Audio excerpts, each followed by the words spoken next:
Well, hello, and welcome to episode 3 of Grow, Transform, and Evolve, the podcast where we discuss all things personal and professional development, the place you come to get away from all the craziness happening in our world. This is where we have positive messages, positive vibes, positive people, and positive insights, and all that good stuff. I'm excited about episode 3. The topic is called Facing Adversity with Confidence, and I have a special guest named Laura Devlin. Before I begin, the good news is every podcast I'm going to deliver is we always have great guests, and I'm pumped up about the roster of people we're going to be talking to on this podcast. But Laura is special. I wanted to bump her up earlier in the podcast. I wanted her to actually be one of our first, so that's why I have her at number 3. The reason being, with this crazy COVID dynamic, as I've said in several podcasts, that we're in this fast-paced, high-tech, ever-evolving world. Change is hitting us faster. Adversity striking us deeper, and the speed at which we make decisions or need to make decisions is getting shorter and shorter and shorter. So I think right now people need some inspiration, need some insights, need some good vibes. So we're going to talk again with Laura Devlin, and she's I call her the Jacqueline out of all trades. But typically what I do is do a quote of the episode before, but I'm going to bring her in here first. I want to deliver the quotes, then I'll give a little bit of a background about her. And you'll understand why I want her on this episode so early. I think she can provide some insights, inspiration, and positive vibes, especially for folks as we're going through these crazy, adverse, ambiguous, and uncertain times. So let's bring Laura in. Oh. There we go. How you doing, Laura? Hi, Steve. I got lost. What's that? I was stuck backstage. No, you were. I was trying to wave you in on my magic wand, and I forgot how to do it. Well, welcome to episode 3. I think you were able to hear what I was saying, that, I wanted you up on this show a lot earlier because I think you can be an inspiration for men and women, especially with all this crazy stuff, we're going through now. And as I said earlier, I typically give my quote of the episode before the episodes, but I want you to hear the quote because my quotes tie into what we're going to talk about today, something regarding the guest or the topic. And I want you to hear it because these are things I think you aspire to in your life. They manifest in you as well, too. And they're going to link together to what we're talking today. And you're so special. I'm giving you 2 quotes for this episode as well. So the first quote is from Napoleon Hill, and it's basically, our only limitations are those we set up in our own minds. And then the second one is Marcus Aurelius, I think you're a fan of. Train your mind to see the good in everything. Positivity is a choice. The happiness of your life depends on the quality of your thoughts. And I want to, as we go through this, I just want to introduce Laura to help you understand why those quotes are so appropriate today. Again, the episode is Facing Adversity with Confidence. Laura Devlin, the Jacqueline of all trades, is basically currently a mortgage industry account executive, entrepreneur. She invests in residential properties. She's a former business owner in the mortgage arena. She's a martial arts practitioner, a cancer survivor, and get ready for this, folks, a former fight promoter. Yes, I said former fight promoter. So today we're going to really talk about, her willingness, the way she lives her life, willing to accept risk, try different things, accept change, and deal with the adversity she's faced or these risks she's faced, and really make something positive of them. I think you're one of the most positive people I've ever met and know. And I think a lot of people now can share your positivity. So, or gain a lot from your positivity. So with what I said, did I miss anything on that resume? No, I don't think so. Fight promoter. Wow, we got to get to that. That's a heck of an introduction. What's that? That's a heck of an introduction, Steve. You could let me just keep talking. Absolutely. Well, I do have to say the 2 quotes that you shared just now are absolutely 2 of my favorites. It's what I live by every single day. Yeah. Especially, well, first of all, if we look at the Napoleon Hill quote, that is absolutely so true to me. is the limitations. The limitations that you put on your life are the limitations that you put on yourself. So Right. of course there's science and physics, and of course, you know, you can't make yourself taller or, you know, anything like that. But really the limitations that you experience, 99% of that is what the limitations you set in your own mind. And the illusion is those limitations don't actually exist. Right, right. You know, I'm thoroughly disappointed now. I thought I could, I'm 58 years old. I thought I could will myself to be a little bit taller and still have that chance of playing in the National Football League. So I guess those are out of the question. Is that what you're saying? No, great mindset. You know, I think you were a big fan of, or we've talked about James Allen, and I don't remember his quotes off the top of my head, but he talks a lot about how the metaphor, analogy, whatever it is, our mind is like a garden. What we plant is what manifests. You know, so if we're planting bad crops are going to manifest. If we plant good crops are going to manifest. So I agree with you totally on that.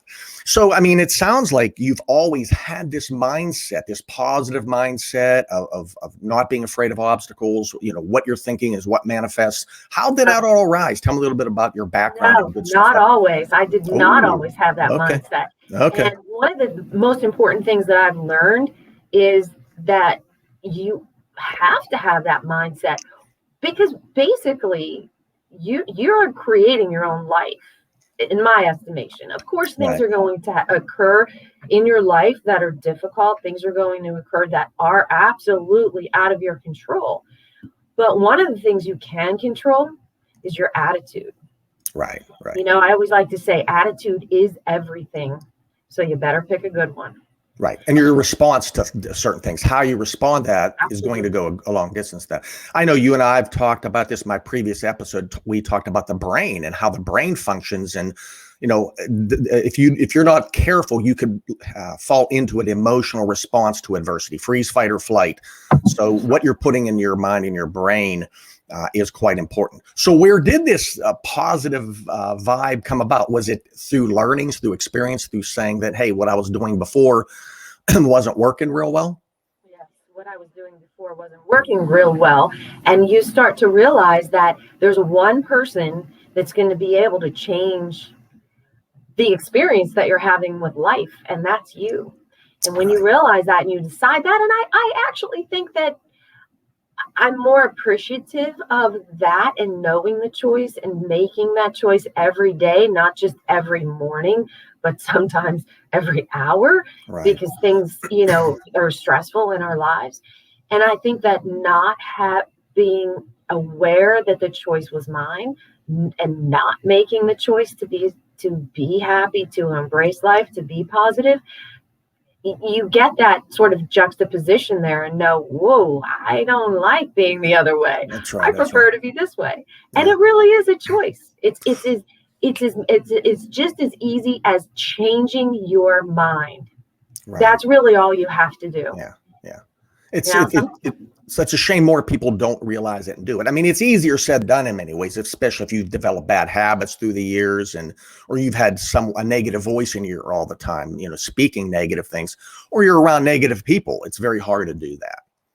So with that said, something came up in my mind. We're almost at the year, or we're probably at the year anniversary of this whole COVID epidemic and dynamic. How did that hit you mentally? You were fairly new into a new job. You were trying to prospect clients. You know, the market, the industry kind of shuts down. How did you mentally deal with what happened about a year ago with this whole COVID dynamic? And because, folks, she's quite successful now. I mean, she is busy as heck. She weathered the storm. Actually, through that COVID time, you actually flourished, right? I mean, things became actually better. You were able to really continue prospecting. And it's led you to where your business is now, significantly positive, better place than a year ago. Not because anything you did, but because of what happened with COVID. Yes, I had definitely kept a very positive mindset. I think that one of the things that I learned the most about myself during that time is that I was able to really let go and say, look, none of these other things are in my control. So I cannot spend any components of my energy worrying about the things that I can't control. What I could control, I made sure that I put the most positive energy towards those things. And I do have to say, yes, I think that I'm very, very fortunate because I work for an outstanding company who decided to be a front runner during this time.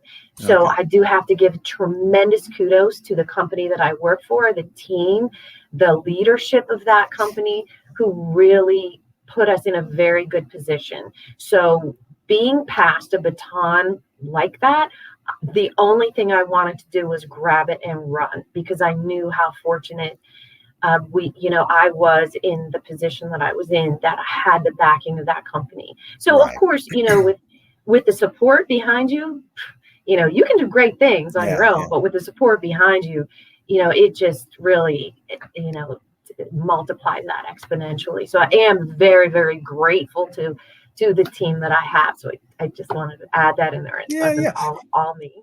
I think through adversity, we can truly gain a competitive advantage. We can create that point of differentiation, because those companies, those individuals who can not just survive these times, but thrive in them, think clearly, solve problems, find the way to think creatively in a changing, uncertain, ambiguous time.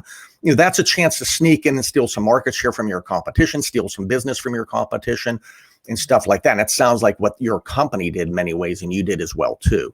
Right. And the other thing is, I'm sorry to interrupt you, but okay. No. The other thing is that I didn't panic, where I saw a lot of people around me panicking. And, just from all the adversity that I had been through, previously in my life, the one thing that I learned is to do not freak out in the beginning. What I try to do is just sit back and just wait, take a breath, pause, take a look at the situation, and then make a decision about how you're going to act, instead of just freaking out right off the bat, which, I have been very good at doing in the past. Don't get me wrong. We're not perfect. I want to stay in the cortex. I mean, I think, with the whole brain functionality that comes into play with that, you really want to stay in what's called the cortex of your brain, and not get so crazy emotional and start making these emotional decisions. Emotional decisions are great when they're filled and backed with joy, but when they're filled with fear, no decisions ever are good out of fear, unless you're jumping out in front of a moving vehicle or something like that.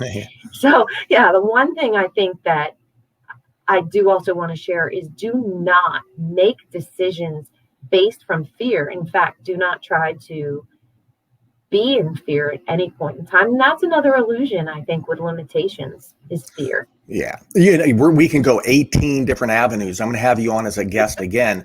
But with that said, how do you conquer fear when something happens? To your point, folks, she was talking about the cortex part of the brain. I talk a lot about that in my book, In Defense of Diversity. Mark Marshall, my guest last week, talked about brain performance, similar thing. But our cortex part of our brain is our part of the brain that does grow, transform through time and experience, through training and learning. And that's where rational thinking arises. Basically, Laura's thinking, when an adverse situation strikes, don't allow yourself to fall into that negative emotional state, right? Freeze, fight, or flight. So are there any tips you can give folks to not fall in, when ambiguity strikes, change strikes, something negative hits? Is there a tip you can give to help them stay in that cortex, that rational part of their brain, so they don't fall into fear? The key about this too is that once you're in that emotional state of freeze, fight, or flight, you can stay in there for quite some time, depending on who you are and the breadth and depth of the situation. So you can make decisions when you're angry. You're going to make bad decisions, I should say, when you're angry. You can maybe say the wrong thing. You're not going to be able to think clearly or solve problems. So it's imperative, like she said, to stay in that rational part of the brain. Is there any tips and tricks or skills or insights you can provide the listeners on how you do that when something happens? How do you keep in that rational cortex part of your brain? Sure. Just like anything else. If you want to be a good tennis player, if you want to be a good golfer, if you want to be a good kickboxer, what do? You practice. Okay. And you practice being in the cortex, staying in the moment, making good decisions. There's something called an OODA Loop. I don't know Okay, the OODA Loop. Love it. It was developed by the U.S. Air Force, actually, and it helped pilots in distress. And just, I heard something the other day that I want to share, which I really, really like, about pilots. And actually, my father was a captain in the Air Force, so kind of really aligned to that. But a pilot isn't looked at as a great pilot if he has only flown in the perfect conditions. Okay. Right. So the pilot who's looked upon as a really great pilot is the pilot who has weathered storms, like literally gone through storms and gone through unusual situations and has done exceptionally well. That's what makes a great pilot. So it's just the same thing in life. I just kind of wanted to throw that in there because I just heard that the other day and really liked it. Is that, when the environment is perfect, when the situation is good and everything is happening and everything is clicking, you're in the zone, you're in the vortex, as they say, and that's a great feeling. But where you really grow is where you get to exercise this muscle of staying in the cortex, staying calm, making the decisions. And the OODA Loop is observe, orient, decide, and act. It's just an acronym for those terms. Yeah. And practicing that. So how do you practice that? I mean, you really have to, you don't want to jump into a bunch of adversity and say, oh, let me get better at this. So I want, I want a bunch of crazy things going on in my life. But you really have to make sure that you develop the right neural pathways in your brain. So anytime you are in a stressful situation and adversity strikes, you're going to want to resort back to that. And there's a lot of, tactical training they teach you all the time is you're going to fall back on your highest level of training. So you make sure that your level of training is the highest it can be, because what's the first natural response is you're going to fall back to your greatest level of training. Make sure it's great and practice that, overcoming adversity by number one. Okay. Any situation, somebody cuts you off on the road, happens a lot. What do? We know a lot of people, including this person right here, who's done it a lot in the past. I don't do it anymore though, is, you're like, oh my gosh, this guy, what is he doing? Like really, you put yourself in that emotional state with that response right there. You're screaming and you're upset, and he doesn't know how you're not able to take that out directly on him. So you're just freaking yourself out. You're just making yourself all upset for what? Sometimes it's good to vent, but practice that. Like, look, hey, whatever. I'm still on the road. I'm going to where I'm supposed to be. I'm not wasting any energy on that. That's right. Even something that's small, and that's kind of trivial and small, but you get the point. Every day life's full of adversity. That's what people need to realize now. And every day is a chance. I think what Laura's saying is every day is a chance to practice. And then those little wins are going to lead to big wins. Is that fair to say? Absolutely. Yeah. There's a gentleman named who I love to listen to. His name's Joe Dispenza. You're falling off a little bit. Joe Dispenza? Right, correct. Yeah. And he has he's created just an amazing organization about how to help people with the science of the brain and how to build new neural pathways to create some incredible results. Like physical healing, but even on a smaller level, this helps success every day. So what is really the crux of that? It's when you do not exercise a habit in your brain, the neural pathways for acting that behavior out, they start to die off because you're not using that. You're not exercising that. And you're building new neural pathways. So building new neural pathways and creating new habits and creating new processes of thought is really where you want to go, because then your brain, it's like rewiring your brain. Right. So for the positive thinking, the great attitude, and of course, when you have exceptional results, that solidifies the fact that, yes, this is working. Right. This is serving me greatly in my life. Right. So many avenues to take. You need to be my guest for several weeks, actually, because we can take this different routes. But again, what Laura's talking about is, let's look at this way. You're building your cortex brain muscles every day by facing obstacles, learning from obstacles, big and small, and that is going to bode well for you down the future, because if you're practicing that, just like anything, you're going to become better at that. So it's building your cortex, your rational thinking muscle, right, Laura? Right. I wanted to say something. We can go many different avenues, as I said here, but a lot of what Laura's talking about is why I'm such a big proponent of training. She was talking about the pilot earlier. I believe training is imperative for success in a given job, because you learn certain skills to be successful in sales, or a successful leader, or a successful manager, or how to handle a difficult client, which is great. You learn those skills, but until you practice those in real world environments, it's not going to set as much. It's great you have the skill, but it's going to take root if you're actually practicing those. Learning the skill of handling objection is great. You learn the skill. Now you got to practice. When that angry customer gives you grief back, now's the time you're going to see where this skill you learned about handling objections really manifests in the real world. And that's how you gain practice. That's how you gain, like Laura saying, that brain piece. And the OODA Loop is important too. The OODA Loop, friends, again, is a way to make, let me verify this if this is right, Laura. It's a way to make wise decisions in the moment. Right, Laura? So under duress. Especially under duress, exactly. So it again, the 4 parts of the OODA Loop, it's an acronym, is observe, orient yourself, observe the situation rationally. It's imperative you observe the situation rationally, whether it's a person or a situation. Number 2, orient yourself to what's in my experience level, my training, my experiences that I can use to handle this situation, then actually decide, then act. I think the most important piece of this is the orient piece, because the more experiences, like you're saying, the more experiences where you can hardwire your brain with learnings, the more you're going to be able to orient a positive response. Does that make sense, Laura? Would you agree with that? Makes a lot of sense. Yes, and it's also the speed at which you go through those phases.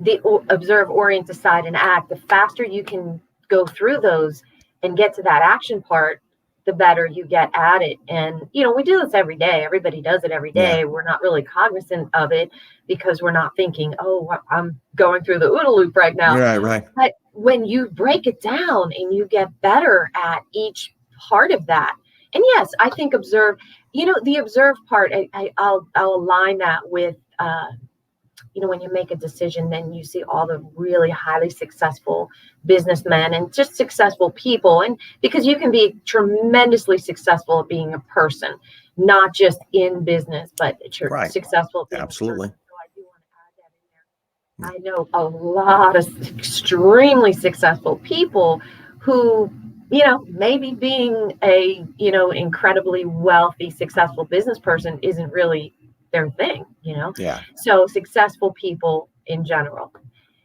is that the more information you have, the better decisions you're going to make. And very successful business people have a tremendous amount of information. Yeah. So that to agree with what you're saying, yes, that observe part, because the more information you can gather in, the better decision you're going to make on how you're going to act, because you have more pieces of the puzzle.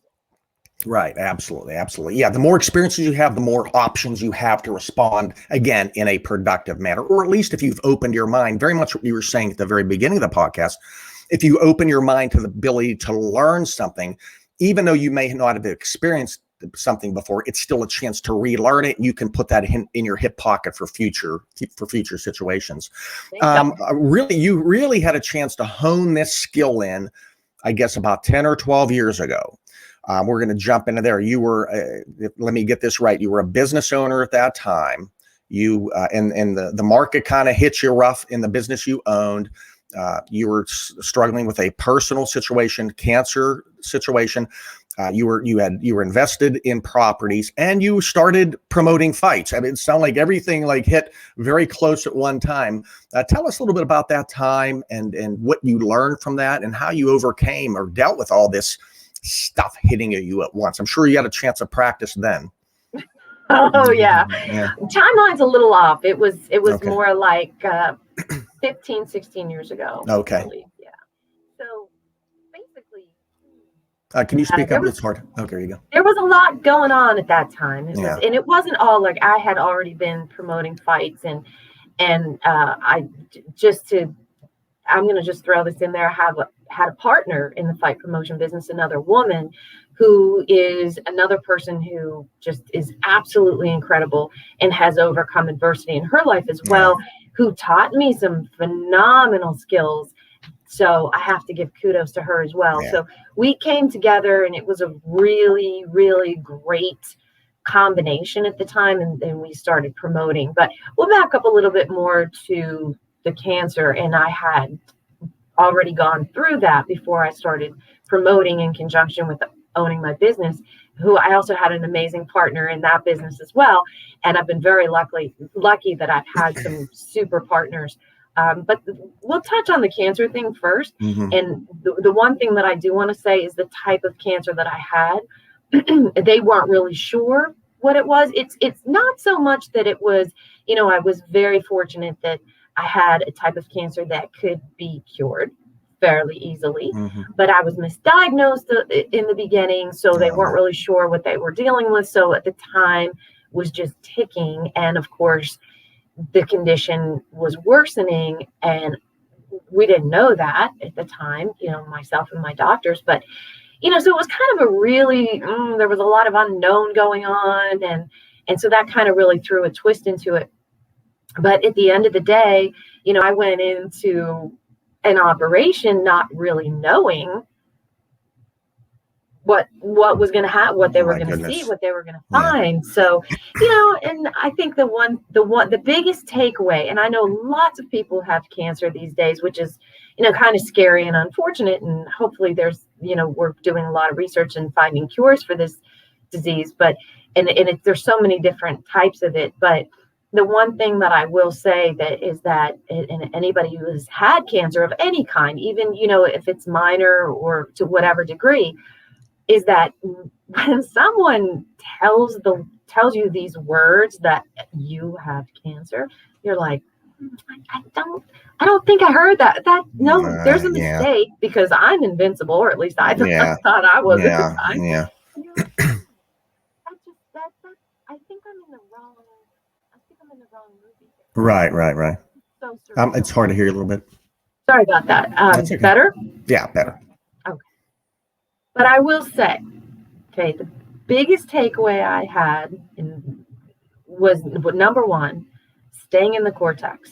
Yeah. I mean, here's a situation where you say to yourself, okay, this is not a job. It's not going well. Yeah. Where I can quit and get another job and leave this all behind me. Because that's an option. Or this house that I'm living in is a problem. My neighbors are a problem. I can't move, just move and make this go away. This is here, and this has to be dealt with. Okay. So there's no option. So then you step up and you go, okay, what do I have to do? And you get into this mode of, all right, we're going to stay positive. We're going to get through, and there's a lot of self-talk, and you end up, this is the best takeaway of all. Okay, good. You end up finding out that you are 20 times, if not more, the person that you thought you were. Yeah. That's where the adversity makes us really come to our best, where the cream rises to the top, so to speak. No doubt. Yeah. And it was that constant, like, oh, we think it's this. No, wait, no, it's not that. We think it's this. Wait, we're not sure where this is coming from.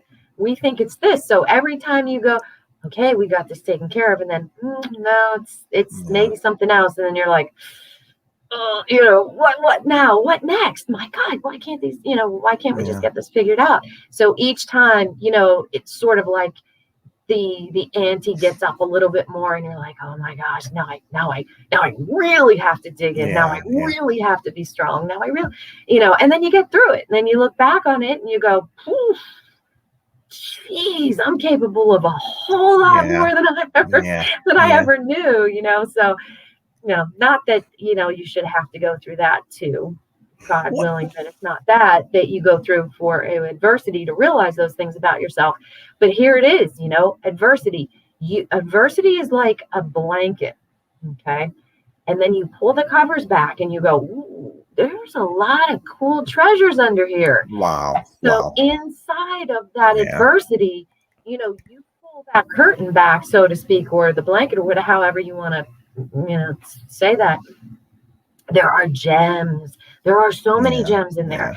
And that's why I liked you bringing up that quote on Marcus Aurelius. Can I say something about that? Sure, absolutely. This is your time. I guess it's my show, but it's your time. So have at it. It's our show. How about that? Well, and when I talk about the treasures behind the adversity, you pull that curtain back and you look. They are there. They will always be there. Yeah. No matter what. There is an adversity that doesn't contain gems of, some really incredible stuff that is going to make you a better person, that is going to help you come to the next level. You're going to evolve. You're going to be enlightened. Your whole life is going to be enhanced. But if you stay in that victim mentality, if you stay in that freaking out mode, I like to say that don't freak out. Just that limbic system, the emotional exactly side. Stay in the cortex, and you will begin to see those treasures. You have to stay calm and you have to look for them because they're always there. And one of the things that I wanted to talk about Marcus Aurelius, because he was a Stoic, and I do really like the philosophy of Stoicism. And what the Stoics say is a term called amor fati. Amor fati. Amor fati. Okay. And what it means is love fate. Love fate. Love fate. Love everything that happens. Not just accept adversity. Not just accept it, but actually love it, embrace it, and use it as your fuel. Use it to be better. Use it to conquer it. Use it to do more. Use it to touch other people. Use it to change your life. Use it to change the world. Yeah. Love fate, no matter what happens. Yeah. So, we could go into a whole nother show. Oh yeah, that's what I'm saying. You're going to be a guest. I'd love to have you as a host. We may have to talk, a guest host. We may have to talk about this sometime because you have some great wisdom to share, and it's very relevant, for personal and professional lives. We talked about the COVID dynamic, and that's really, if you look at it, nothing compared to what you went through those 15 years ago. So I think you're saying to folks, who are struggling with illness, that your mindset is going to go a long way in recognizing those treasures. Number one, is that fair to say? Oh, absolutely. Absolutely. And you can start anywhere. I mean, you should, you want to be good at it, but you want to practice staying in the state, but you can do this at any time. Right. Like you can change your mind. How long does it take to change your mind? A second? Yeah. Right? I'd say another thing too, that mindset goes a long way into healing yourself again versus a disease too, right? Is that fair to say? The healing side, if you come in with a negative attitude, that may hurt the healing process or your ability to overcome a disease. Is that fair to say? There's no question. And I mean, I don't want to come off as sounding like, like metaphysical and new agey, although I do love metaphysical things. Yeah. But it's science. Yeah. It's energy. It's frequency. Yeah. Just like a radio station. There's all kinds of different stations out there. And if you tune into a certain frequency, you're going to hear what's on that frequency. Yeah. So if you tune into the frequency of, hey, I'm going to be well, I'm going to stay positive, I'm going to be better, I'm going to feel it. I'm not just going to think it. I'm not just going to act it. I'm going to feel it. Yeah. And when you get all those things coming together, you can change physically. You can change things. You can, just ignite healing in yourself beyond, anything you ever imagined. So that is true. It's science. It's not, sitting around, trying to meditate for 5 hours a day. Not that there's anything wrong with that either, but this is science, energy. Everything is energy, as you know. So align yourself with the right energy, align yourself with the right frequency, and you will receive what that frequency is bringing. Yeah. Well, you're making me think I should have started this podcast a year ago and had you on as guest. I think many people would have done much better during this whole COVID situation if they would have heard your sage-like advice. So great My friends stuff. hate me because the one thing that I did, okay, and I'm not trying to pat myself on the back here or anything. You're loud. You're loud. But I made a really good decision during COVID. And that decision was that I prepared all my own food. I stopped drinking caffeine. I ate very little sugar. And I ate very healthy. And I worked out every single day. Yeah. So let's go. Oh, I don't know. Don't hate me for that, because I know a lot of people went the opposite way. I went the opposite way. Everybody deals with stress differently, and I just don't deal with it that way. So I really got lucky. And I'll tell you, as much as I love to eat, I love food, changing that, it was incredible. I felt amazing, and it helped me so much get through the tough times, So connect the dots here. How did that change in that your slight change in your lifestyle? Because I know you're a healthy person as it is. How did that change? Let's go backwards. Number one, why did that whole dynamic with COVID is hitting make you think to do that? And number two, what was the correlation between doing that, helping you not just survive this crazy time, but thrive in it? I stood back and I said, okay, this is really scary, because at first we had no idea the depth of this. We had no idea how crazy this was going to get. And I think that unknown added a tremendous amount of anxiety. That was a big component for a lot of people, the anxiety of not knowing. And once I think we knew, it was better. So I decided, look, I am not going to go into a spin on this. I have got to stay cool. I don't have children and I don't have a spouse. So I'm by myself. And so there wasn't any kind of, and of course I wasn't able to get around anybody at that time. Of course, we had to stay away from everybody. So here I was by myself, just thinking, you've got some decisions to make. So make some good ones, because this is going to really determine how you come through this. And I wasn't going to let it, I didn't have what it took to sit down and be, like just sit in the corner and freak out. No, I wasn't going to do it.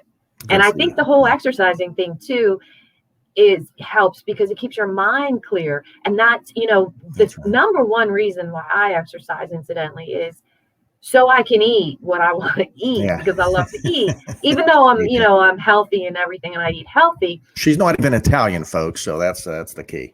Right. I do love good food. So that's the number one reason. The number two reason is to keep my sanity. Yeah. Good. And I think that's really what helped me, is just having the good food and eating. And of course, I'm not one of these people who doesn't eat anything but salad. And, I love chocolate. I love eating great food. So I think that's important, that you have to treat yourself as well. But at the same time, everything in moderation. So. Absolutely. Well, speaking of insanity, we're going to segue here a little bit. Insanity. You and your friend, Heather is her name, started promoting kickboxing tournaments some 15 or 12 years ago. Let's talk about that a little bit. The female dynamic duo.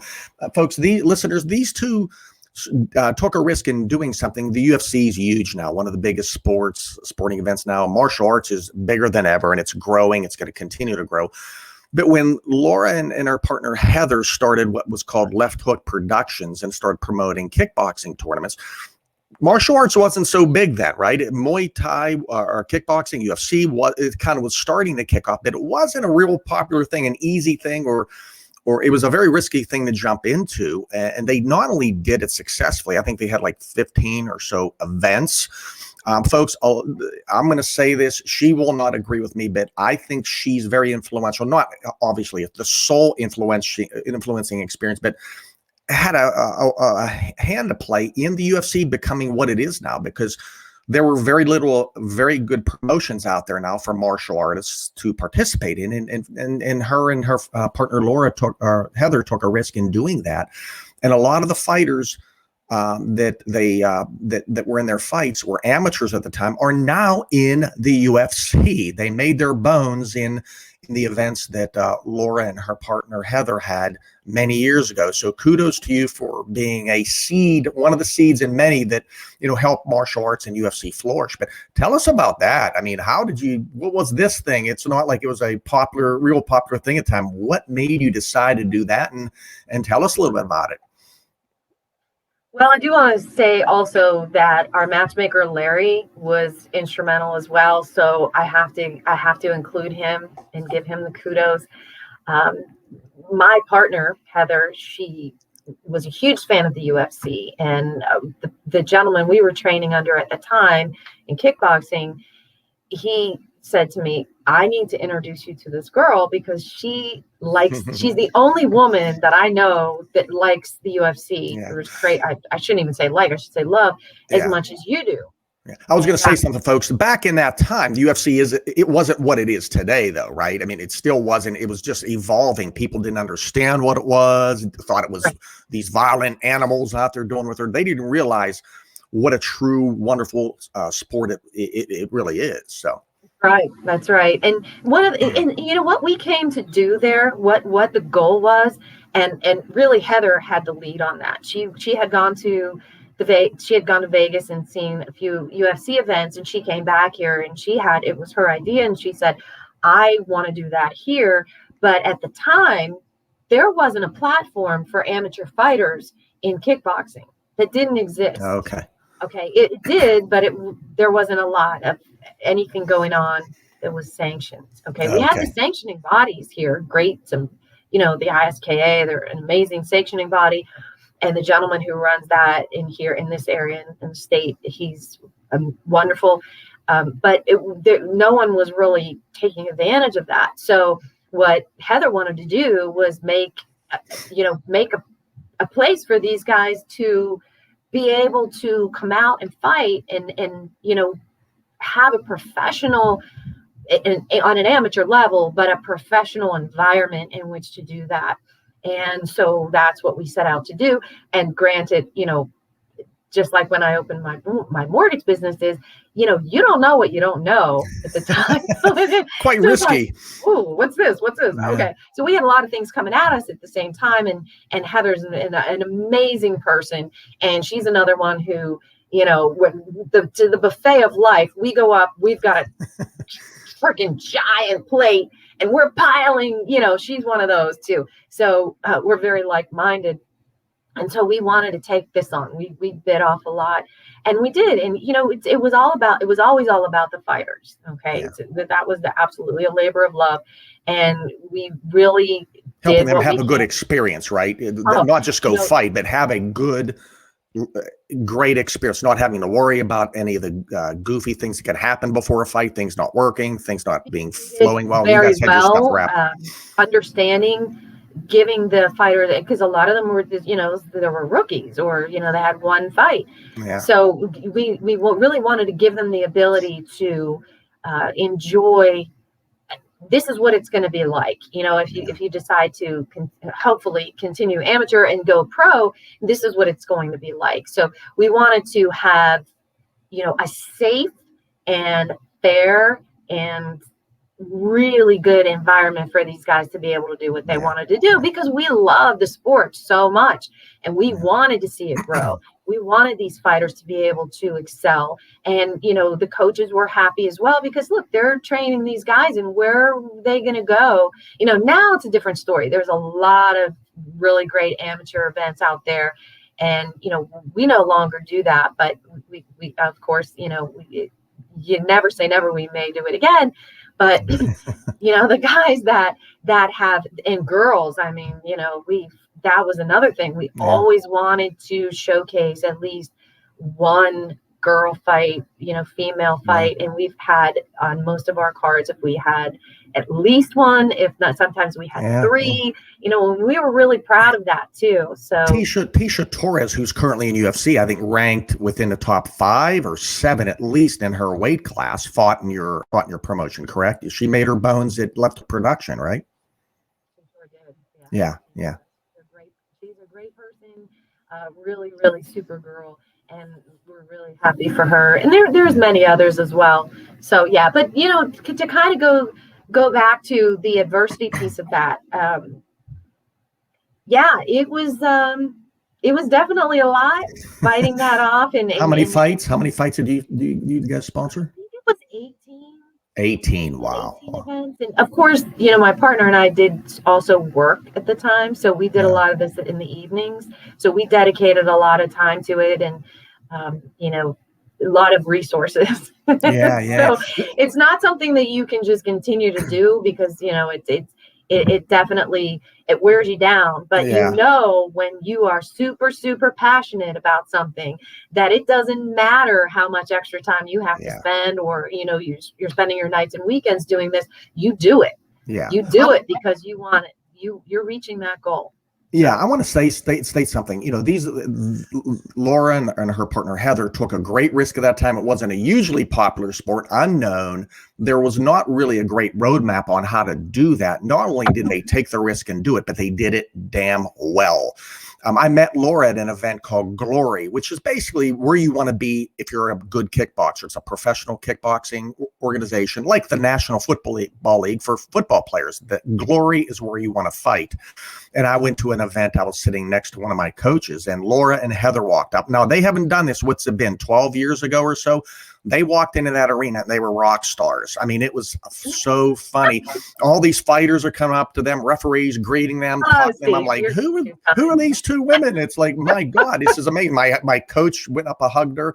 And we're just average girls, trust me. But you did something special, because I call that long-term loyalty. You didn't just do it 12 years ago and people said, yeah, that was nice, whatever. Who are these girls? They remembered that much later. You created a loyal fan base, loyal fighters. I mean, you did everything in many ways so successful that any business owner could do. You created a long, loyal following. And when I talked to my coach about Left Hook Productions and Laura and Heather, he stated that they really did it up right. It was a pleasure to fight in their events, because the other events just weren't as professional. They made it, like you said earlier, a good event for the fighters. And again, in my eyes, from a business perspective, you created a real point of differentiation, a loyal following. And that's something a lot of business owners can learn too. Now, one last question around that whole fight dynamic. What was the biggest lesson you learned during those 18 or so events? The biggest takeaway that may have helped you today or in your life? So many. I think I got a lot of exercise on the OODA Loop and staying in the cortex during that time, because the fight day, you're having to deal with so much, and there's so much coming at you, and there's it doesn't work perfect, does it? You know what? We were so fortunate that we were surrounded by such great people willing to step in and say, hey, I want to be a part of this, and the excitement of it all. So we were very, very fortunate. One of the things that I think is really important to mention is that if you have the right team and you have the right people around you to support you, I mean, it's just, yes, you can do it. You have it inside yourself, but it just propels you to another level and allows you to exercise a potential that you have. And that I saw happening a lot. I saw a lot of people very unselfishly giving and being very excited about this, and, being a part of it. And, the fighters, what I learned is, hey, when you train for something and you're getting into a ring and you're getting ready and seeing that over and over, and you're not sitting out in the audience, this is like in your face. You're right there and you're watching it, and you're seeing these guys come out of the locker room, and you're seeing, the lead up to all this. I mean, it's just unbelievable the mindset that you have to have, and just being around it. I think a lot of that, you absorb that just through osmosis. I think that was a big takeaway for me. And also looking back and saying, now my partner sat across from me at a diner. We went to a local diner to get something to eat, and she said, I have this idea. And she scribbled on a napkin, right? I literally turned, and there was the little silver box, in the diner, and I pulled that little napkin out and I put it down, and I got my pen out and I started making notes. And so it was, and this is what I really love about life. Okay. And what I love about our abilities as human beings is that there was nothing existed. It was an idea in Heather's mind. And we created something out of nothing. Yeah. It's exciting, right? You know, we really did. We created something out of nothing, out of an idea.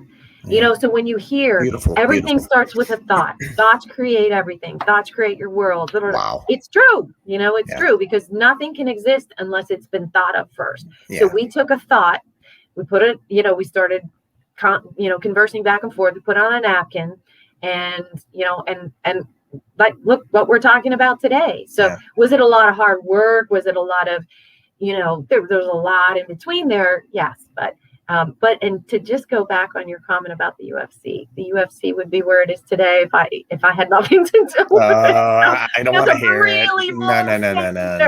No. It's you were a cog in that wheel. Let's put it that way. So no, I don't believe it. Listen, it's funny you're saying this because I think your story is I've heard it before and I'm rehearing it again with new eyes and ears, and it could be a case study for a business school, really. I mean, everything you're saying, the team, the importance of a team around you, the concept coming to reality, the vision, the facing of obstacles, overcoming them, seeing a niche where something wasn't really big before. It's a great story. And I think you need to teach a class at a business school. I think there's a ton of learnings that any big or small business can do. I'm not kidding you. There's so many takeaways from that story alone. We may just have to have a podcast just on that piece for business owners or someone starting a business, because that is a great story for anyone. Well, we're going to change. We're going to start wrapping up here. Just great stuff, Laura, personal, professional insights. This is exactly why I wanted you on early in my birth of my podcast, so to speak. So we're going to move into rapid fire wisdom. So it's just going to be 5 questions that you can impart more knowledge and insights to our listeners. So tell us your favorite quote. Okay. Okay. You must be the change you wish to see in the world. I love that quote. Yeah. Who said that? Gandhi. Okay. So basically you have to initiate. Don't wait for others, especially we're going through at COVID now, this fast-paced, crazy world we're in. You're getting hit with change as it is, but embrace that even more. Be that change. Look at things in a positive. Bring positive light to some of the negativity. Is that fair to say? No doubt. And look, if you're sitting around complaining about somebody being a certain way, shut your mouth and just be the way you think that you want them to be or everybody else to be. Exactly. Just be it. Do it. Yeah, love it. How about favorite movie? Any motivational movies or anything that you have? I love The Last Samurai.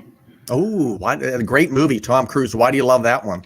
Love that movie because Tom Cruise didn't start out as the character of Tom Cruise. Let me correct myself. The character that Tom Cruise plays in the movie did not start out as a great warrior or as a great person. He didn't. He was dealing with a lot. He did a complete 180. Great movie, epic, so many lessons. Love it. Not to plug the show, but did he grow, transform, and evolve during that show? He grew, he transformed, and evolved beyond. Love it. Yeah, he became an amazing warrior. And of course, it has that warrior component, which I'm always attracted to as well. So. Yeah, excellent. How about what about a recommended important skill to develop in yourself? Believe in yourself. Okay. Believe in yourself and do not fall into the lie of limitations. Yeah. How about a helpful hobby to help you decompress and relax? Me personally? Yeah. I like hobbies that involve hitting things. I love kickboxing. Let's preface it. She's a martial artist, so yeah, I'm not sparring anymore at this stage of the game, but I like my nose where it is. But I love to hit mitts. I love to, just a little light sparring is good. So I love hitting things. I love tennis. I love golf. I love being outside. I love hiking, being outdoors. I do love to eat as well. So all of that, just being outside is a big deal for me too. Okay. And what's, let me think what else. What's a place you like to visit to help you decompress and relax? I like the beach. I like the water. The beach? Water, okay. I like being out in nature. I think nature, being outside is just huge for me. Yeah, me too. Me too. Being around water is something big for me. Well, that's it for the rapid fire questions. Any other wisdom you want to impart to the listeners before we close this out?